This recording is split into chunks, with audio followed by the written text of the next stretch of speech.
Good evening, one and all. Sunday, unless you're in Australia and all that, then happy Monday to you. Welcome to Devil's Advocate podcast, where for once we're not talking about a match. We're not talking about reviewing a game where United fucking bored us to death. We're not talking about a game where we've managed to win by the scruff of the neck. We're just going to chat football in a different way. So, welcome to a fun show, and we're just going to dive straight in with Fred beside me, Ham underneath, and Stu bottom corner. We'll see how long it takes before he starts talking about divas. I'm going to say 5 minutes tops, but we'll see. But in the meantime, how are we, gents? Doing good. Very well, thank you. Glad to hear it. So, it's been quite an interesting few weeks, gents, I think, in circumstance. I think it's been, depending on where you've been, what you've been up to. We've definitely been busy with no football. So, first of all, I may as well ask the obvious question. How have you felt with hardly any football going on? Less stressed. I've enjoyed it. Yeah, do you know something? I've enjoyed it with no football. I think this winter break's been pretty good for us. Just kind of hoping. Trev, thank you. I think it's been what we've needed. I think we've needed as a fan base. We needed a break. How's that possible? I don't get older. I get better. I don't get older. I get better. And I think we've all needed a break, haven't we, as fans? And so it's been nice to just live your life and enjoy your life with family, friends, and everyone else. So good to be back. Nice to have a stream. So let's make it good. Absolutely. Quite a few people in the chat. We've got John, we've got Trev, we've got Hella, and we've got Vicky. Good evening to you.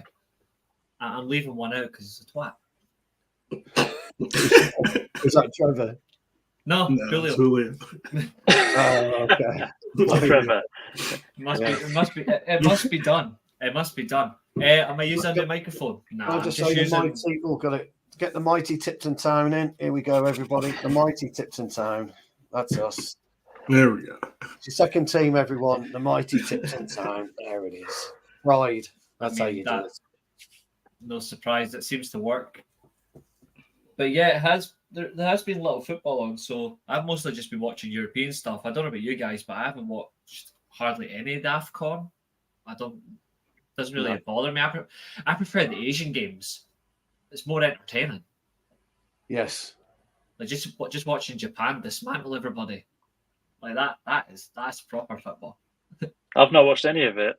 Who's doing well and who's not? What are you the biggest upsets? South Korea's done particularly well, but in terms of AFCON though, like there's been a few entertaining results. I mean, Tunisia getting beat by Namibia of all results is still one of the funniest things going. It's all right. Hannibal Mejbri for the time being is not a Man United player. So in the meantime, I'm just gonna laugh that he was part of that. So there you go. But hey ho. But we are going to talk about United behind the scenes though. So that's a little bit different because I can't remember the last time we've done that. No, I definitely can't. But here's one for you before we carry on. Thanks, Vic. Cheers, doll. Lovely. Yes. And I don't like bleach blondes. I don't like bleach blondes. See, I just have a quick comment on that. It's in all sports. I don't understand it. It was in high school when I was coming up. Everybody, it was just. Reece's hand was a self-inflicted wound. No, not self-inflicted. No, it was carpal tunnel. It's not past watershed to explain how he's got that. So no, I've not been particularly good health recently. So damn, I was just trying to make a dirty joke, and now I feel bad. So, to be fair, that's not for the left hand, you cheeky bastard. Oh shit! The left hand is for just leaning down. It breaks too quick. But no, it's actually the full thing. No, I could be I might be allergic to nickel, so my arm's actually been fucked recently, and I've had blood tests and all that shit done recently. So I Have you? am truly, oh no, I am in a whole lot of pain. Like I'm in pain, illness. But fuck my health. I don't care. I don't care. You know what my recommendation would be, but I don't know how that moves over there on your part of the world. Put it this way, I know what you recommend, and it ain't gonna work. It doesn't work for me. I don't need a new hand because my other one still works. This is There we go. Way off topic. Way off topic, isn't it? Anyway, Yeah, so keep the comments coming. I would keep the comments coming because that's what matters. Don't keep the comments coming. Don't keep them coming. Keep them clean, for God's sake. All I'm gonna say is just make any comment you want because we all have a laugh at the end of the day. That's what we're supposed to do. But I'm going to ask an obvious question. I'm going to come to you first, Hammer, because it's very interesting at your point of view because you're always quite explanatory when we're on a show. What's your thoughts on the whole Qatar situation, and do you think they were telling the truth? Well, I'm not sure how to feel about that yet. Like, I think there's more stuff that's going to come out from it because I saw somewhere that supposedly he wasn't happy with them saying that, so he has something to say as well. So if some of that stuff is true, I want to see where it all goes. I don't know if I necessarily believe what United is saying, and not even from the point of view in terms of he might not have it. I think where an issue could have come up is a lot of what they do in their culture is family money. And I remember seeing reports that his dad, who I'm assuming has more power than him or has more control of what he has in the family, isn't a fan of investing in football clubs because he doesn't see it as a good investment or something. So, all I want to say is, though, is only when Mike Ross doesn't put pressure on him.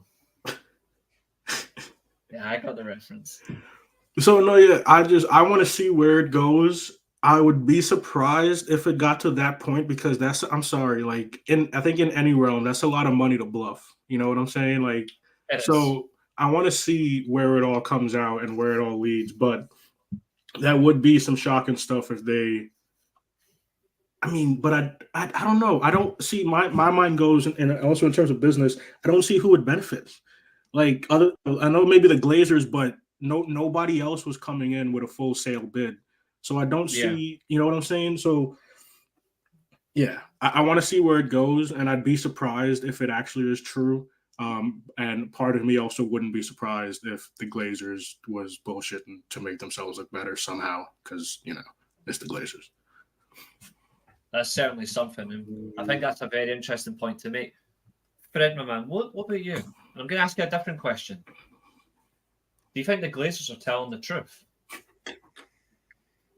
I'm going to throw it on. I'm going to hit you with all different angles tonight. Hammer's getting the first part. Wait till Stu gets the third part. On you go. What do you think?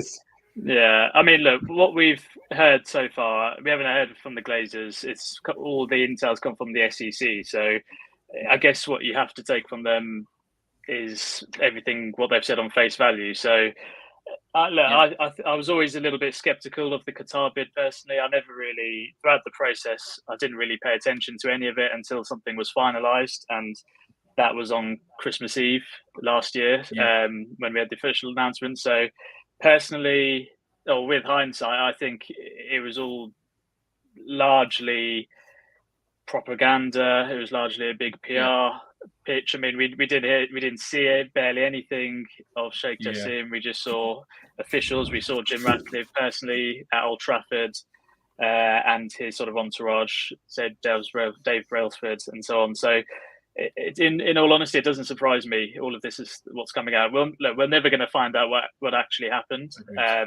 Maybe I agree. Maybe there's something Qatar, like the SEC filings, probably may not have been 100% correct, but we just have to go on the public information that's available to us. So, in the grand scheme of things, I think ideally we wanted a full takeover. There's no doubt in that, but I don't think equally the Glazers wanted to sell the club 100% unless there was an extraordinary bid of I don't know, probably over 7 million or something ridiculous. So all of this that's coming out now, anything that report obviously damaged them, or was damaging to them, i.e. Qatar. So it's not surprising they've reacted the way they have, but equally, I think that their bid in the first place wasn't all it seemed to be. Certainly not what the Twitter sphere estimated, or the picture that was portrayed to us. So no real surprise, but equally, I'm not surprised by the SEC findings, especially as well because you mentioned Twitter there, and my account comes and goes right now. Like I've deactivated, deactivated, and all that, and I'm having fun doing that. But that entire like cult following of Jassim, they've never seen, like, it is absolutely brilliant, and I'm just gonna go for it. I don't care. It is funny how people jumped on this whole Qatar bandwagon.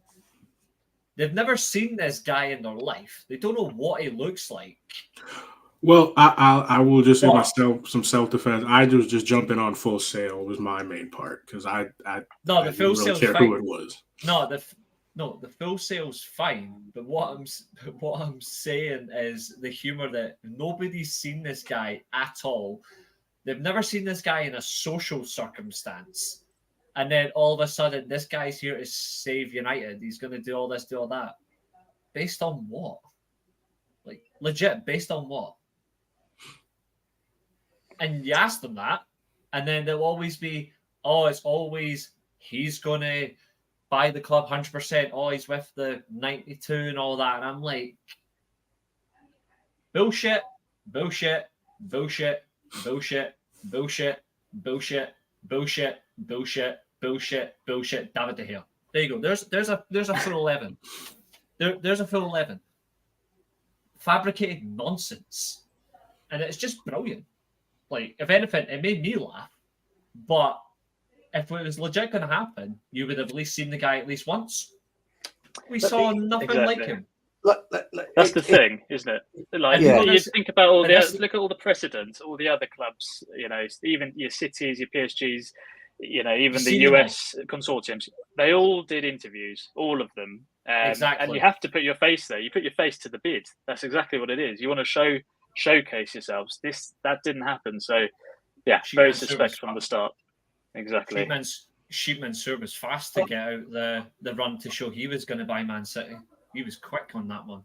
I know you're going to talk. You're going to ask me something a bit different, which is fine. But there's a very interesting. Yeah, there's a very interesting thing about Qatar, whether it was real or whether it wasn't real. There's one thing you can't do, and Hammer mentioned it earlier, and Freddie's mentioned it in previous podcasts, and so have you, Reece, actually. You can't fuck about with billions of dollars. You can't say I've got $4.5 billion and not prove it. It's physically impossible.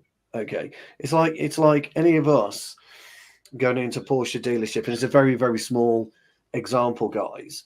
We're going to dealership, ordering a 150,000 quid car and not proving that you can afford to pay 150,000 quid. So you guys have touched on it roundly, and Vicky's absolutely right. Let's just talk about the future is INEOS, and she's right. But the really interesting thing here, and the SEC filings, and whether or not this guy was real, he would have had to have shown proof of funds to the Rain Group before any kind of dialogue went to the Glazers. it has to happen. And you know, people can say it doesn't, but it does. If you're dicking about with that kind of money, and you know, it's you've got to be able to show proof of funds. So I can understand. It's hard to hide in the Ray Group as well, because they've got connections like up there, like to JP Morgan. Like, yeah, it's impossible. It's impossible, Reece. But you know, and as again, the lads have said very eloquently, I think there's trouble ahead for the Glazers. I think there was some kind of. And this is what I was going to come and ask you. Okay. Literally what I was going to ask you. No, it's fine. I was literally going to ask you, what sort of trouble do you see for the Glazers, and also, do you think that'll have an impact on current shareholders? Excluding incoming shareholders. I mean, the existing ones. Yeah, there's a couple of things with SEC filings. I know Freddie's way more qualified to talk about it than I am with what he does, etc., and how he works, and that type of thing. So I'll have to yield to him if I get it wrong, because he knows where he is. But my understanding is, if you do any kind of skullduggery, within any kind of trading, all over the globe, the SEC will nail you or nail your hide, and will probably put you in prison. It's that serious. If you have any incorrect SEC filings, it's either a huge fine or it's prison. Now, there appears to be, and you've got to bear this in mind. Again, Freddie will be able to clear this up for us. But when you're dealing with transactions of this nature, okay, you cannot say to one side this is happening and to another side this is happening, because everything has to be transparent, everything.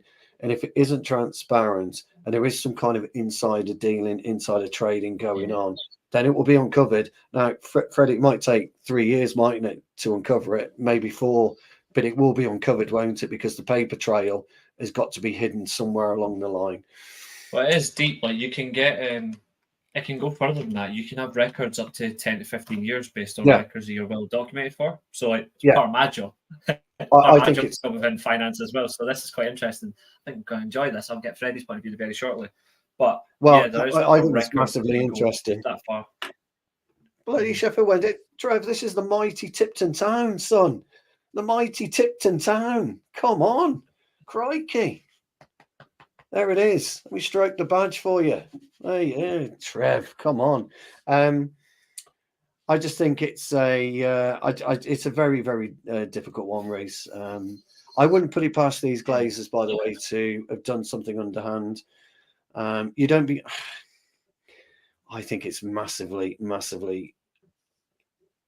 You don't get to be a billionaire by not knowing how to cut a few corners, and I think that there's huge issues on the horizon for us.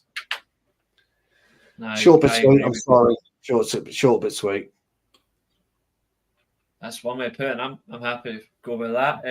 Just before we move on, I'll just get Hammer and Fred's views as well, like issues for the Glazers, etc. going forward. Like yourselves, any take on it before we move on?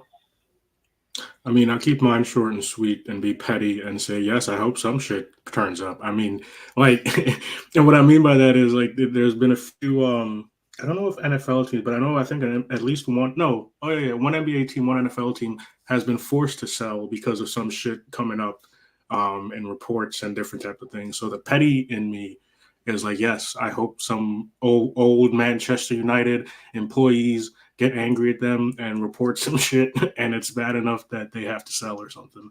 But yeah, I think they've got bigger issues with other shareholders. They would have got a better price from another body than just say it's another body, whoever this other body is. And if you are a shareholder in any business, the idea is to make money. So you buy shares at 20 pence, you want to sell them at £4. That's the idea of shares and trading, etc., just to make money. And I think that, if there are people in there that would have rather accepted a better deal, if they haven't been given information of that better deal, you've got problems immediately, haven't you, Freddie? Immediately, because the shareholders, you've got to answer to these shareholders. That's the way it is. Exactly. Look, I think, first of all, because we're a publicly listed company on the New York Stock Exchange, there's the methods in which you have to go about a sale are so concrete. There's method you have to follow effectively, because the regulation's so tight, certainly in the last 10, 12 years. You've got to follow procedures. If you want to release anything to the media, it's got to go through official channels. You can't just leak any sorts of information that could have an impact or on the share price, because that is effectively classed as insider dealing. So whether I just personally think, in layman's terms, they've gone via the Rain Group, they've given them a price. I just don't think anyone's met that price. Whether they've indicated, because they never said that they wanted to actually sell, they mentioned strategic alternatives. So that's a bit of fluff as to what they wanted to do. So I just don't think they wanted to relinquish full control. I think these Qatar rumours were generated It could have been from their side, via Twitter. It could have been from Qatar. It's impacted the share price. We've all seen the sort of fluctuations in values over the past 12, 14 months. And ultimately, Jim Ratcliffe's was the only viable deal on the table. I think he's bought the shares at a 33% premium and 25% control with full footballing, full control of the footballing operations is the perfect deal for the Glazers. They're sort of win-win. If we do well, nothing we've not heard before. If we do well on the pitch, they make money. If we don't do well, they can point the finger. So I think it's been the best outcome for the Glazers. Actually, I think it's probably been a good outcome for the fans, because all we want is people in control of the club who know what they're doing. And I'm sure we'll get onto it, but the appointment yesterday and the direction we're moving seems to suggest that INEOS know what they're doing, certainly in my eyes, and actions are actually happening rather than just promises. So, yeah, let's see how it goes. I think Qatar, we always had a bit of a question mark, but we're moving forward in the right direction. So that's all we can ask for. Absolutely. And we are going to move on to appointments, funnily enough, but it's not going to be immediate, but we know he has been... Yeah, it's potentially going to be the summer or new season anyway. We know that anyway. But Omar Berrada, so we know obviously he's now left Manchester City. He is now going to be the new CEO of Manchester United. Considering what he's done for City, we all unanimously agree. We all absolutely despise City. But one thing is for sure, he's ran them particularly well. He has done that over the past decade. Look at what they've achieved under him, especially. It's good for us, but it's how he's actually going to be operating at United is what I'm more concerned about, because entirely different. When you look at United over the past decade or so, United have been commercial first, football second. And it should never be that at a football club. It should be football first, commercial second. In Manchester City, it's always football first, commercial second. So it'll be interesting to see how we do from a sporting side. But when you look at, obviously, Brailsford has now left INEOS as well. He's now left all that behind. He'll now be joining United as well full time. So going to you first, Stu, what is your overall opinion on the circumstances with this? And are you happy with Berrada coming in, especially with Brailsford to fall? Obviously, there's other rumoured appointments as well. We're going to come to them soon. That's fine. But just in terms of Berrada specifically for like the next 15 minutes or so from each of you, what is your opinion on Berrada's acquisition? I like a left field appointment in business. I like somebody who's best in class in business. Yep. And it doesn't matter where they come from, whether they come from City, PSG, Juventus. It doesn't matter. You want best in class. Agreed. I've always said one thing about a CEO. It doesn't matter what business a professional CEO, oversees. It's still a business, and that's the first thing we've got to remember. Manchester United is a business, and secondly, he's got to be able to run all aspects of the business, but take advice from areas that he doesn't know. And that's why we have a board of directors. That's why you have a specific HR director. That's why you have your chief operating officer, finance director, etc., etc., etc. But he oversees, so he's the one that steers the ship, so to speak.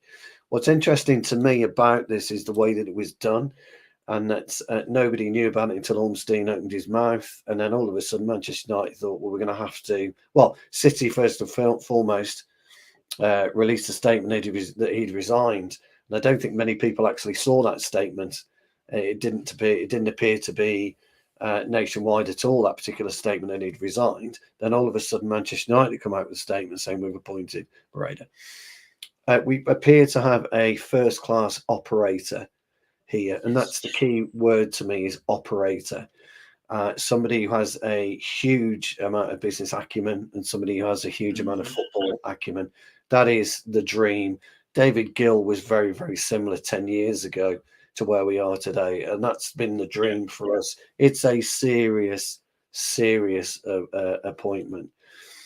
Couple that with the skills of Sir Dave Brailsford. People call him Dodgy Dave. They don't like him. Call him Dodgy Dave because of what happened in English cycling and UCI cycling, that he, crossed the line maybe. But that's what happens when you get to the very pinnacle and elite of cycling. Everybody did it, by the way. It wasn't just Sir Dave Brailsford. Everybody did it. I mean, they won, like, when they introduced Team Sky anyway. They won their first. They won the first tour 2 years later.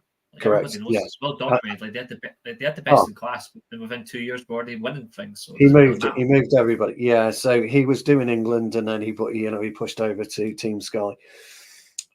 Anybody who knows their cycling history will know it's been littered with abuse of a drugs nature, EPO, etc., performance enhanced. There are numerous stories of cyclists themselves trying to give themselves. I've got Trevor's right. Trevor's right. There was a huge EPO cover up at Sky. There was. I've got no qualms in saying it.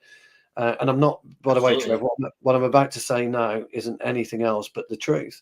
But I mean, it's public knowledge. It is out there. Yeah, but there are certain cyclists, world champion cyclists, that were giving themselves blood transfusions. Okay, this has been going on for years, absolutely years. Yeah. And it's still going on today to this point, but nobody knows about it. There are certain evolution of drugs that have allowed the cyclists and athletes to put it in their system, and it's gone during the duration of the race, or during the duration of it's gone, it's out the system, it can't be traced. That's where we are, and it's a tough one to take. It really is a tough one to take, but I've got to be honest, it's there. But what you've got with this guy is somebody who knows how to get to that line. We don't know how to get to that line yet, Reece. We're not even close to the fucking line of being the best in sports performance, sports science. But he knows how to get to that line. Now, I don't agree with it. I don't condone it. It's just the way that it is. There was, and I'm gonna remind people of something. And we all laughed about it 2 years ago, 18 months ago, when people were having a pop at Liverpool with their inhalers, and they got caught out with their inhalers. Caffeine. Yeah, they got caught out. Overrun on caffeine. Yeah, they got caught out with it, and look where they are now. They're nowhere near as what they were in terms of fitness-wise.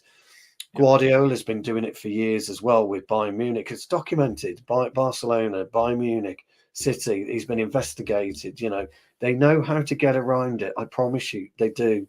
They know how to get around these things. So please don't be thinking that having Brailsford in, we're just going to be this epitome of cheating, because we're not. It's just happening within sport. Happens within boxing as well. The world's worst sport to take drugs, to take performance enhancing drugs when you're beating somebody up. It's happening in boxing. Just look at Russia, and then we all know what happens with doping. It's been happening in the NFL for years, for absolute years. The NFL at one stage, going back 5 years ago, used to know.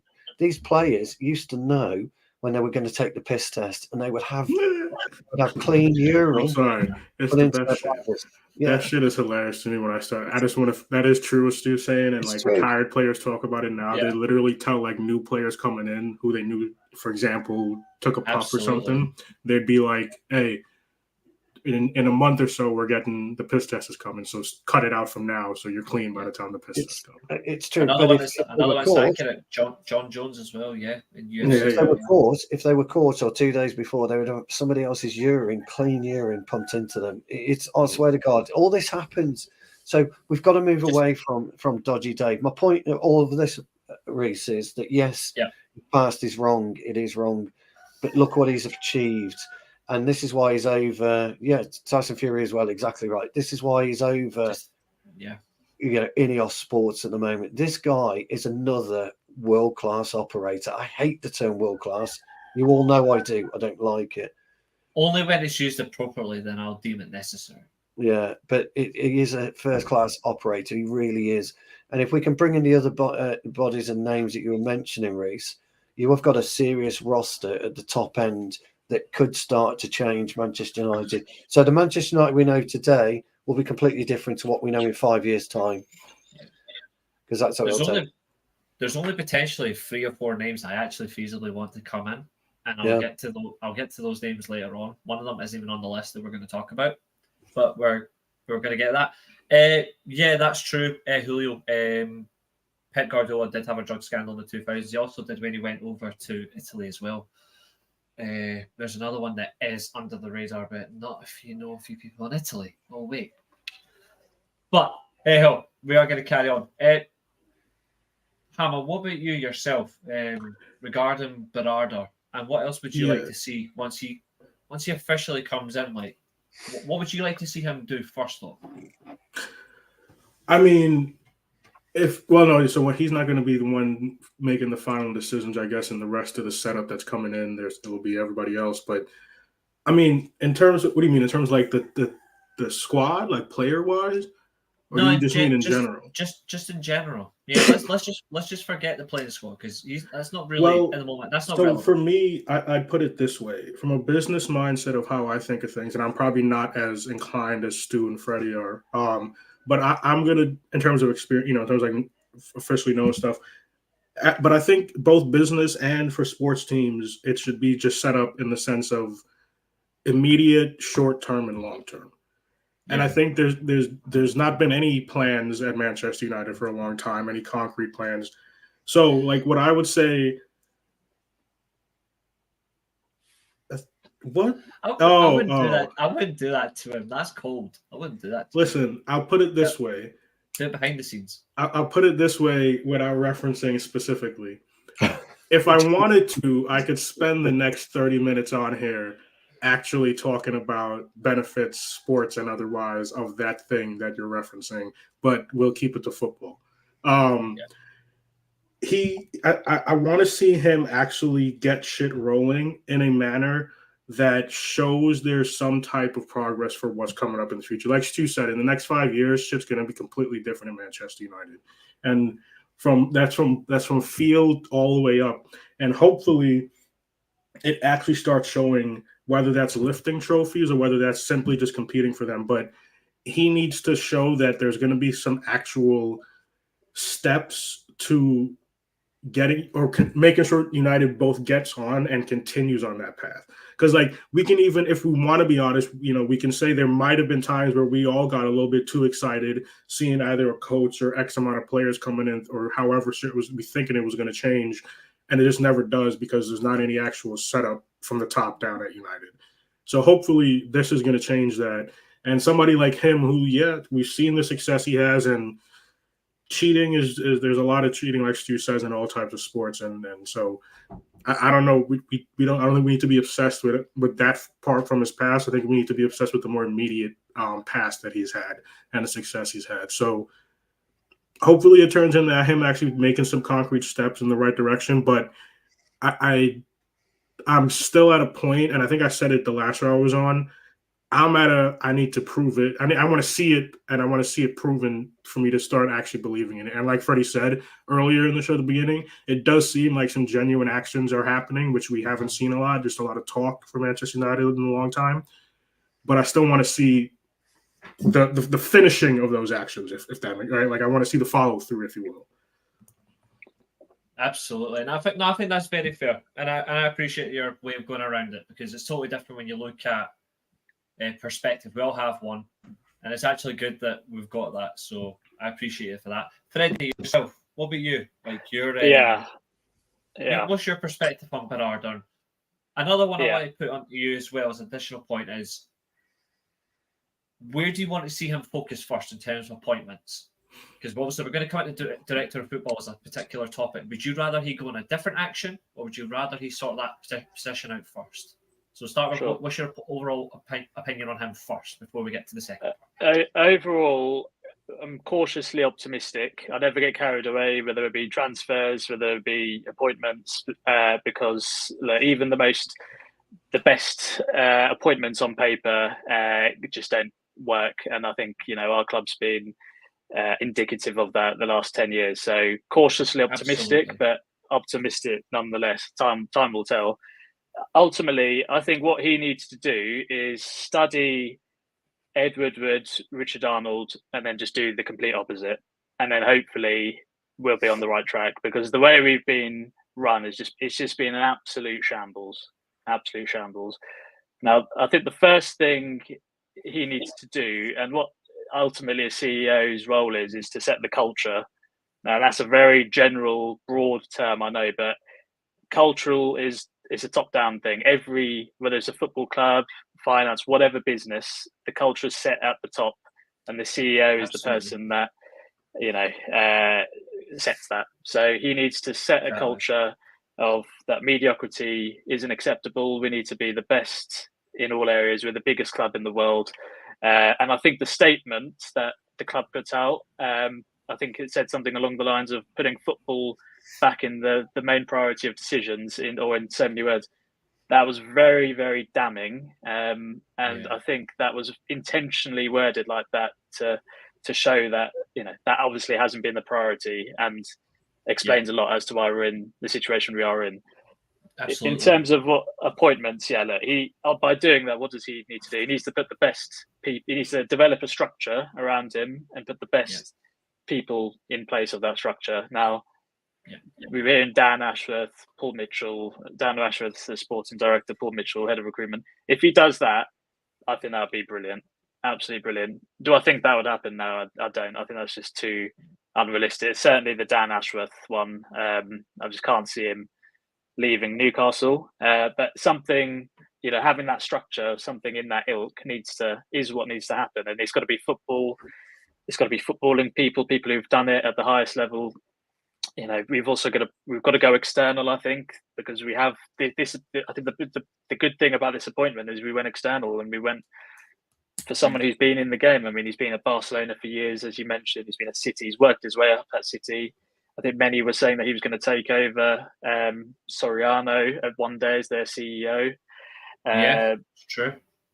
So even it seems, I think Begiristan as well was another one rumored potentially he might be going back. I heard that he might be going back to Barcelona at some point next few years. So they were thinking that maybe he would replace him, because he's been the main man at Man City since he joined them since 2011. So it's a little bit, absolutely. The fact that we got him before that is exactly to us, especially. And you know what, that just highlights his footballing. His footballing temperament and what his knowledge on the game. If he's, it's because CEO isn't a direct, like Stu mentioned, it's effectively a business role. You've got to have football knowledge, but equally you've got to have the, all the sponsorships, the contract negotiations. You've got to deal with the whole company. So the fact that he's been tipped to take over from Bergerstein and shows that he's well-rounded, which I think.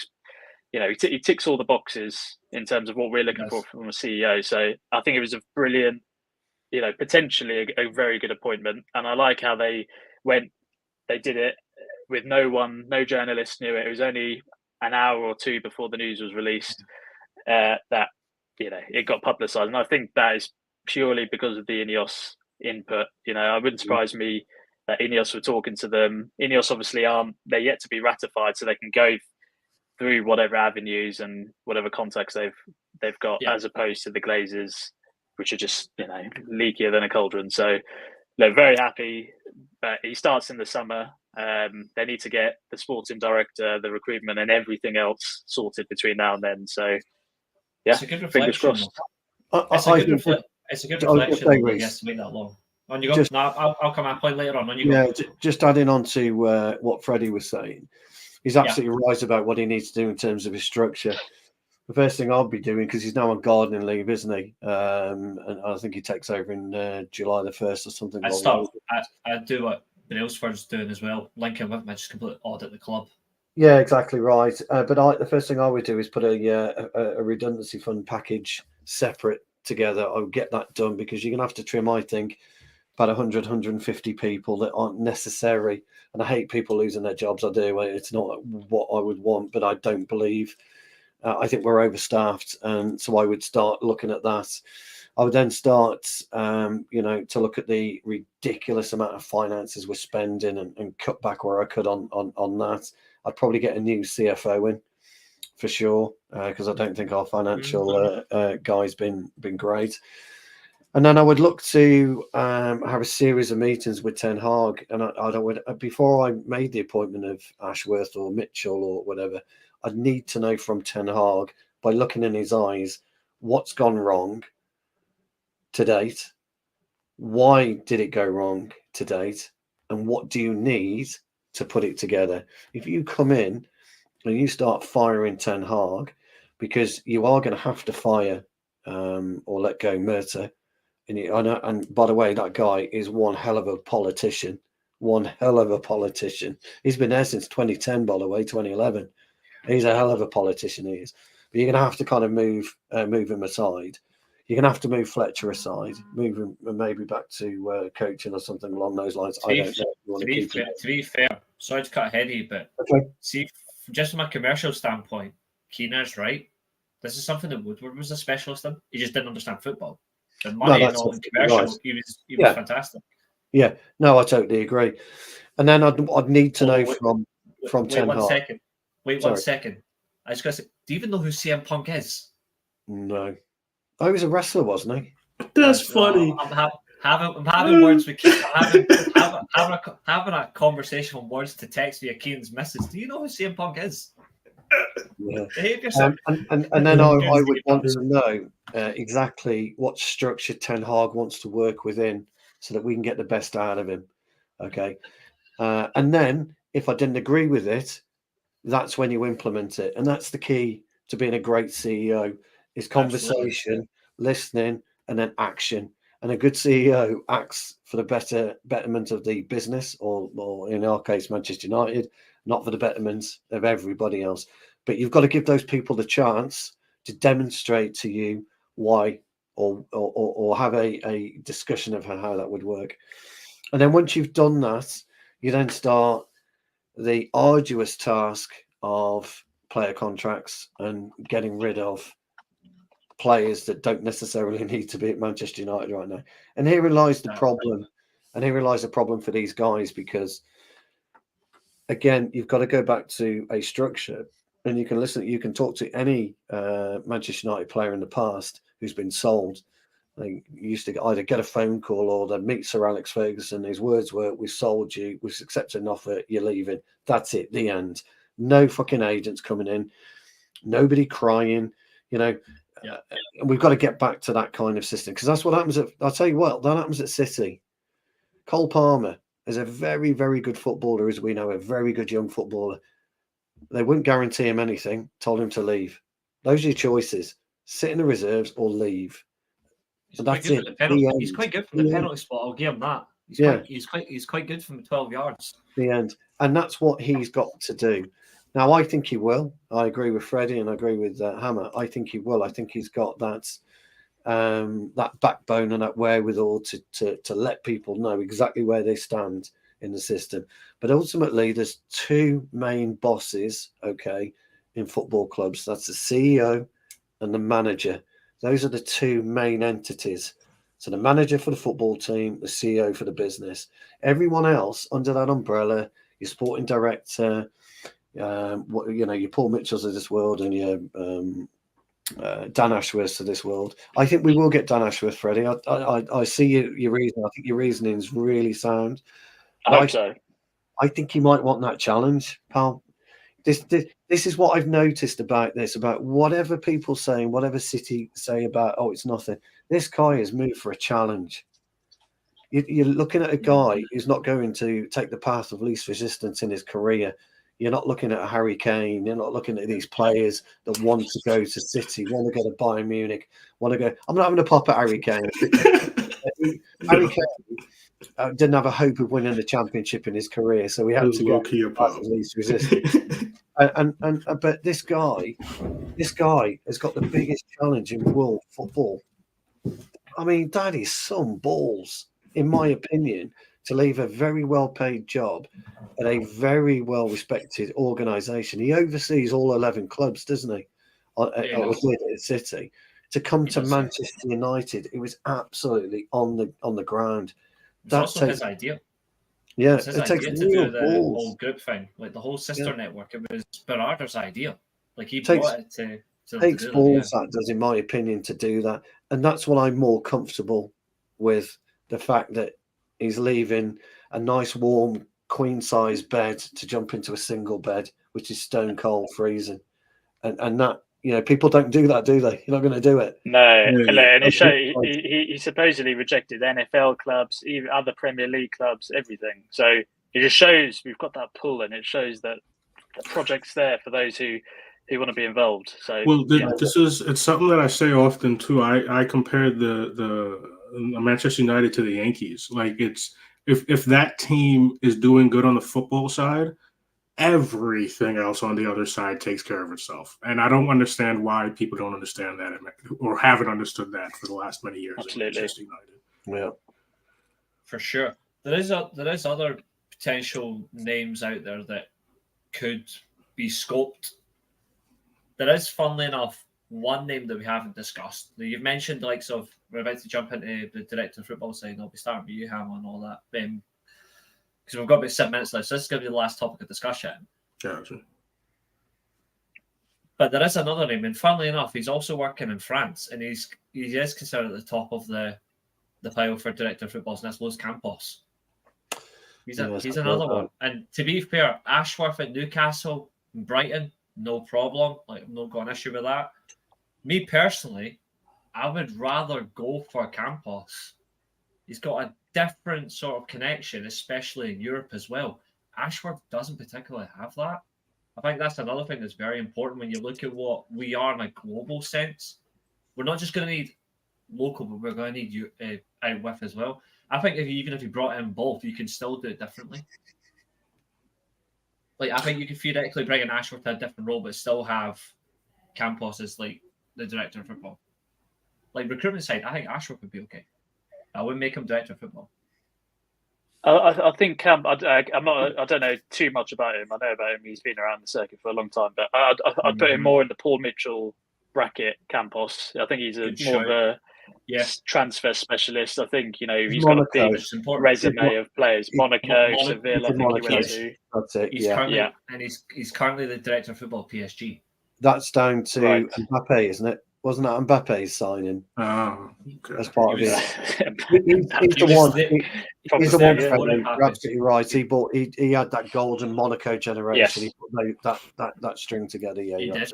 Exactly. In fact, Paul Mitchell might have taken over from him when he moved to Spain. So I put Dan Ashworth in a different. I think he's more of that smart level of that. Yeah. Yeah, slightly different role. Look, from what I understand, Dan Ashworth is one of the. I think he's one of the best in the league at what he does, and that's Newcastle's best signing since they've been taken over, no questions asked. So you can get hold of him. I mean, he's worked for the Premier League. I think he was a big part of the Brighton revolution in terms of the new technology, the whole data science integration. If we can get him, I would be so happy. So. Yeah, Campos, I understand. It's also, I think it's important to get someone. He was also instrumental in this as well. Lille side very much. A couple of years ago. Very much. And he's got the Premier League knowledge as well. He's worked in England for years. So whether that has any bearing, I don't know. But yeah, at least these are the names we're talking. This is already it's a positive. We're not talking about Richard Arnold's mate at Bristol University or whoever. So this is we're about 10 years too late talking about these best-in-class individuals. So all positives. If you ever came back to football, this is just like a last bit for me. Now I'll just go through like each at once. Like, who would you rather have in director of football role, head of recruitment? 2 different roles. I'll get both of these and then we'll wrap up. One other name that I was also thinking of, but obviously he's no longer in football. But if he did decide to come back to football, another one you could consider is Michael Edwards. He completely turned Liverpool around. And whether we all hate them, but whether you look at from that perspective or not, like, he did completely turn them around, especially when you look at data analysis. Same circumstances, Ashworth. Probably a little bit more money behind them, because obviously in terms of reach as well of a club, like Liverpool have definitely got more money than Brighton. But they both operate in the same circumstance of it is data. And I think we are realistically lacking in that area. Like, we really need to get into that. But if you had to look at each one, like pinpoint, it could be anybody we've not said, anybody that we have said, but if you were to put two different roles, you've got a head of recruitment, a director of football, who are you putting in what roles? So Freddie, I'll just go for you now. Stu will end with you. Obviously, Yeah. at night. Actually, if you don't mind, I'll say mine and actually say it quick, even though off what Trevor's comment there. I'll be honest, I don't know in depth as some of you guys might know, because I don't necessarily take the time to go in depth in all this. So my quick answer, and it's going to be a little bit of a cop-out answer, is it sounds like for the first time in a decade and a half, we have a plethora of high-end options to help turn things around. So for me, whoever, like Stu said, is hungry to actually rebuild something like Manchester United, it sounds like they all have their fucking perks and some might have their flaws. Give me the two people who have the whatever perks you want to find, but are also hungry as shit to actually take on this challenge. Very well said. Very well said. I'm assuming you're going to echo that statement, Stu. I like him. I agree with Freddie about Dan Ashworth more than anything. I think Dan Ashworth for me is and I like Trev actually makes a great point. Who's to say that somebody can come in and make say with Berrada who can change. Yeah, and he's absolutely right. But I think Dan Ashworth, from what I know about him, I think Freddie's absolutely right. I think he's quite a key appointment to us. Yeah, I think we can get him out of Newcastle because I think he sees that as but I don't think the Newcastle job was sold to him to what he's actually getting out of it. They're not spending any money. He's not been able to implement things. I don't think. I think coming to United might just give him that fresh impetus. The head of recruitment one's a real issue for me, and this is where I 100% agree with Freddie. Just because Paul Mitchell was successful at other clubs, Jose Campos successful at other clubs, Michael Edwards and Julio's made a great point with regards to we use the Coutinho money, to rebuild Liverpool. He's absolutely right. But can Manchester United be rebuilt with a head of recruitment? We are in desperate need of somebody to head that up. Absolutely. But are they the right men for it? And I'm more inclined to probably pursue somebody like Dougie Freedman, who people will spit on, but he built Palace, has reformed Palace really in the way that they've played their recruitment strategy and things of that nature. So I actually kind of think that maybe somebody of that ilk, a Dougie Freedman, that people aren't necessarily interested in because it isn't Paul Mitchell, that might well be the one. So it's a very difficult one. But I think right now, once you get Berrada in, I think you must secure Dan Ashworth. I think that's quite critical, though, because the Brighton, what Freddie said about Brighton is 100% true. 100% true. And the CEO of Brighton still talks about the work that Dan Ashworth did to grow Brighton. Under Potter, by the way. Under Graham Potter, who people don't like because he hasn't got a Mourinho sounding name. So Dan Ashworth and another. I'm not really the recruitment guy. It's a tricky one for me, that, because you could drop lucky, couldn't you, recruitment wise? Yeah, absolutely. If I could just add my 10 pence to that. So look, I totally agree. Dan Ashworth is that level is the main. That should be the priority. Now we've sorted the CEO out. In terms of the recruitment, the way I see it is the players we should be targeting ultimately. The pool is so small, so actually having a recruitment specialist isn't going to have that as much of an impact compared to if you were a mid or lower level club, because then you've got to go to obscurity and so you'll get some hits, some won't. What's more important is having that structure, the right scouting the networks. We should have hubs in South America, Asia, Japan, wherever, having that in place. Then having, you still, don't get me wrong, you need a top head of recruitment, but it's not as pivotal as, Paul Mitchell's not going to go out there and have 10 players, right? He takes that to every club. Bob's your uncle.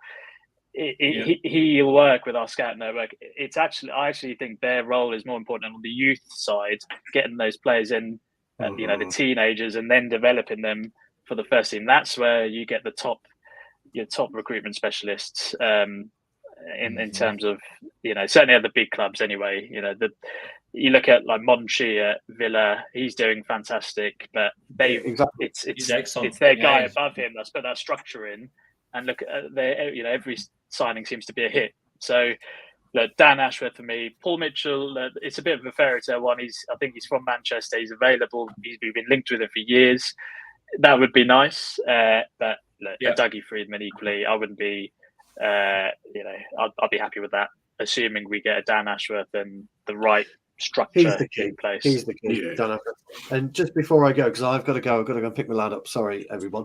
But just before I go, there's nothing to say that Berrada hasn't got somebody already. Ready to push the button because he knows him. Don't forget, the way the City group is, there may be somebody within that group that we don't know about. That is because look, the Haaland thing. Wow, any dickhead could buy Haaland. Would you give Paul Mitchell credit for that? Point exactly. Yeah, exactly. Same with Grealish. Would you give Paul Mitchell credit for that type of thing? So anyway, guys, I do apologise. I've got to go. That's a good point. That's a good point. Yeah. No, I think one reflection though is it's good seeing you, mate. I think one good reflection. All right, best. Two boys. Ta-da.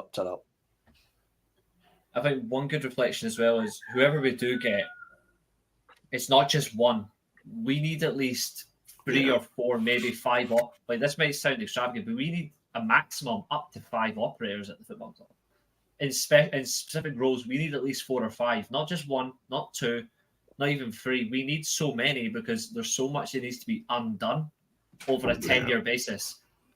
2 appointments, even of 3, isn't enough in my opinion. It needs to be at least 5. And there's one other part. Obviously, there's some great points in the chat tonight as well, guys. You've all been great. Ashworth is not already on board yet. We've not dealt with that yet because he's still appointed by Newcastle. He's still under contract. I'd take a bit of money to get him out there. One thing I'm going to say as well, though, before we wrap up, and this is the last thing I'm going to say. Apart from that, we've had a great show. Another thing as well that Berrada needs to take one big look at as well is the entire medical staff. Every single one of them needs sacked. They all need sacked as well. Like they all need binned as well. Like the whole medical staff need binned because not one of them is competent. You can't tell me since the start of June where we've had 38 different injuries or illnesses and related to this squad that our medical staff is good enough. I'm sorry, but they're not. Like they need to be the first to go in terms of staff at the club. Bin every single one of them.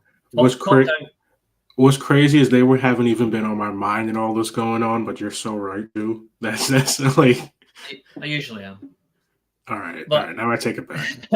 I'm only kidding. But the fact is, though, like 38 different injuries or illnesses since pre-season is unacceptable. Yeah. Like that, like the medical staff, there's no way they can. Like it says a lot about the circumstance that has to go. At least 36 of them are Martial. Jesus, he's spot on. And Phil Jones going before that. Yeah, absolutely. But it's over a variety of players as well that they have to go. Like that's where the worst thing is because even like our entire squad is not healthy in any shape or form. It needs to be looked at. Hopefully, if you can renovate facilities and make them best in class, the medical staff are told, "Well, you're not part of this." There we go. Yeah, look, you're absolutely right, Reece. Let me just put it this way: 5 execs aren't going to change our fortunes. 5 high-level execs or C-level execs, as they call them. You need full radical reform, top to bottom. Whether on board level, down to players, down to even I don't know chefs. Mike the chef, they call him. That just change the whole thing. Yeah, get players on specific dietary as well. Yeah, I'm sorry.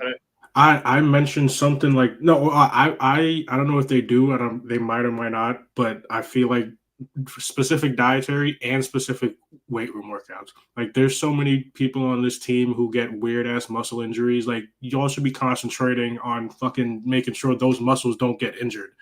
Like I don't get it. There's periods in the past that's happened. Like so, like examples like the Milan team of the late 80s when Saki took over. The first thing he did was he ensured that the players were actually on important diets, like diets to their needs. They're all eating the same thing.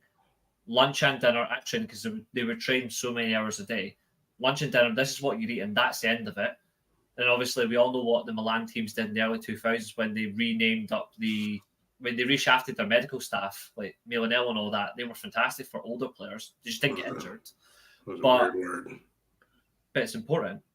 Milanello, just to finish, just on the injuries as well. Aguero was the last one I was going to mention. Aguero, after that injury, had 16, 17, or was it? His ankle injury, and he changed his diet or something completely, and he's never had an injury like that since. I mean, apart from the heart issues, but I mean, like, in terms like foot-wise, after he changed his diet, it's significant.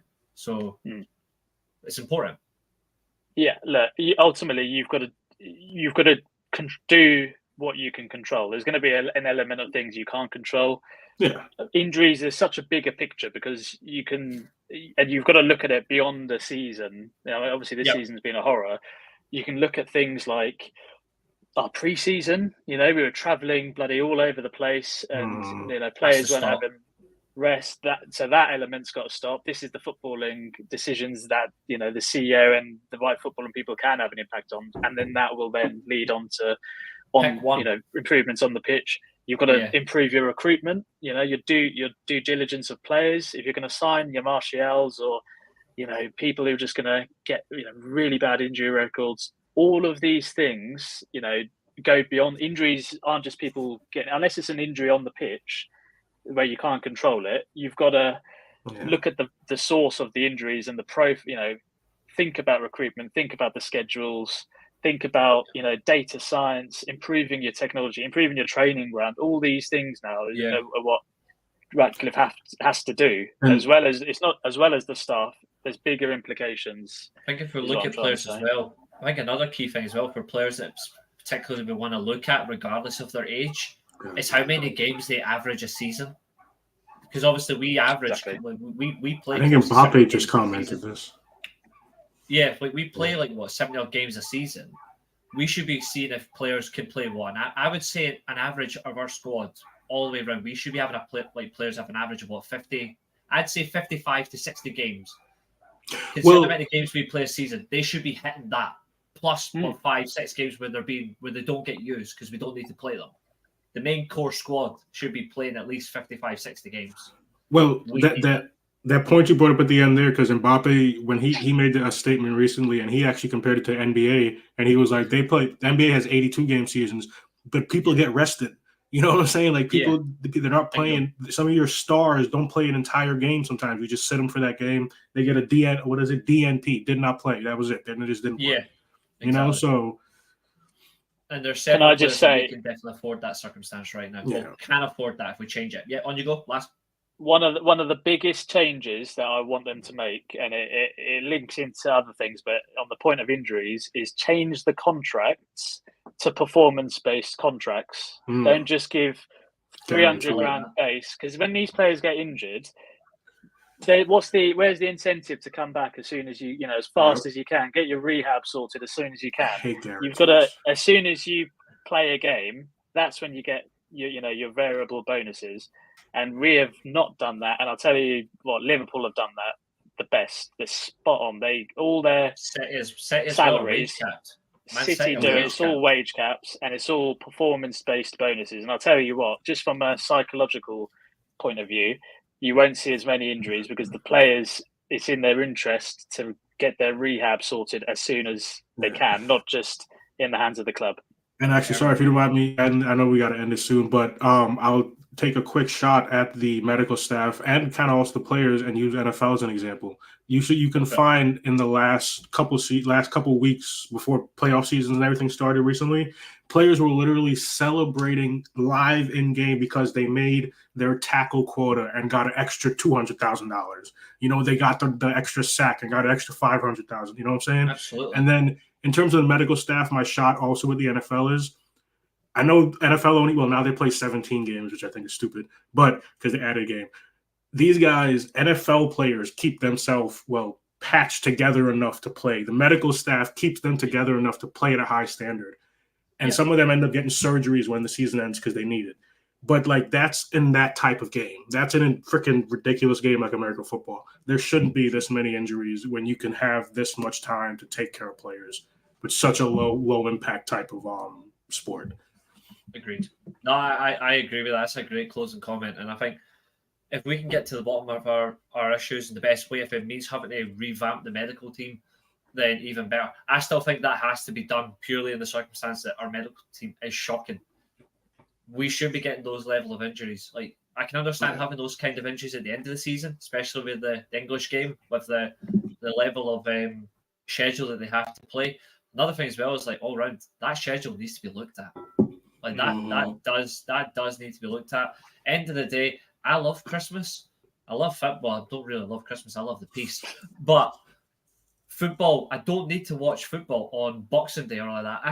I can sacrifice 3 weeks of football. I can watch football at the end of January. Give them all of December off. Literally just December to mid-January, no football. We don't freaking need it. Just give them the whole period of time. Let them recover.